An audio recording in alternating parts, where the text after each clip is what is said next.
Narito na ang latest sa teleseryeng Batang Quiapo. Pablo, ipapakilala na si Bubbles sa kanyang pamilya. Muli ngang binisita ni Pablo si Bubbles sa bahay nito upang ayain sa isang dinner date. Di akalain ni Bubbles na ipapakilala na pala siya nito sa pamilya ni Pablo.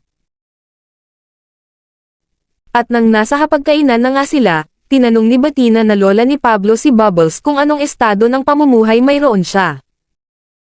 Sinabi naman ni Bubbles na nakilala siya ni Pablo sa isang bar kung saan nagtatrabaho siya bilang isang waitress.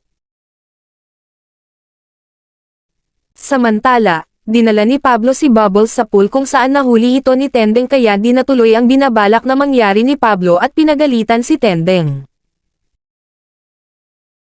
Habang nasa kwarto silang dalawa, di naiwasan ni Pablo na magalit sa mga pinagsasabi ni Bubbles sa kanya kaya dinakma ni Pablo si Bubbles at pilit namang kumawala ni Bubbles at agad sinipa si Pablo at tumakas na rin sa mansyon.